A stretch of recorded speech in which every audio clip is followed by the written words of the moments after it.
மாதிரி இந்த அண்ணா பல்கலைக்கழக பிரச்சனை வந்து எல்லாருமே ஊரறிஞ்ச விஷயம். ஸோ இதில வந்து நெறைய போராட்டம்லாம் எல்லா எதிர்க்கட்சியும் நடத்துனாங்க.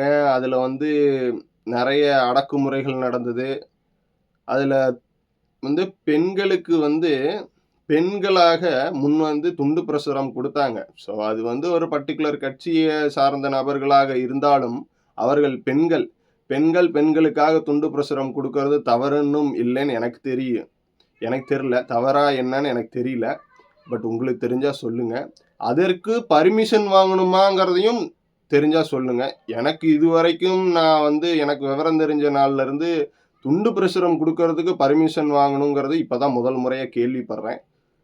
பெண்களுக்கு அதே அதே அடக்குமுறைய கையாண்ட நபர்கள் அடுத்த நாள் பார்த்தீங்கன்னா, அதே பெண்களிடம் நம் நாட்டில் தமிழ்நாட்டில் நாங்கள் பாதுகாப்பாக உள்ளோம்னு வந்து பதாகைகள குடுத்து போட்டோ ஷூட் நடத்துறாங்க.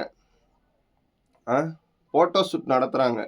முந்தைய நாள் அதே பெண்கள் துண்டு பிரசுரங்கள் குடுக்கும்போது தான் நீங்கள் வந்து கைது செய்து, அவர்களுக்கான பாதுகாப்பு இல்லாத மாரி நீங்க வந்து நடந்துகிட்டது தான் நேற்றைய நிகழ்வு.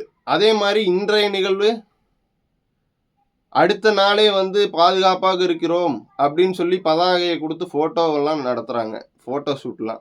ஸோ இதெல்லாம் என்ன மாரி வந்து அரசியல் நிகழ்வுகள் நடக்குதுன்னு நமக்கு தெரியல.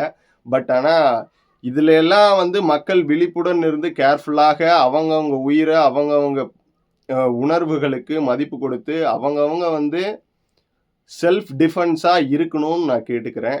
2025ஆம் ஆண்டு ரெசல்யூஷன் வந்து பெண்களுக்கு வந்து என்ன அப்டின்னா, யாரும் வந்து நமக்காக வந்து நிப்பாங்க. அதுக்கு லேட் ஆகும், டைம் ஆகும். இப்படிப்பட்ட நிகழ்வுகள்லாம் பார்த்தீங்கன்னா, ஒருத்தர் வருவதற்கு முன்பு நம்மள ஃபர்ஸ்ட் செல்ஃப் டிஃபென்ஸா தற்காத்துக் கொள்றதுக்கான வழிமுறைகள நம்ம வந்து கத்து வச்சுக்கணும்.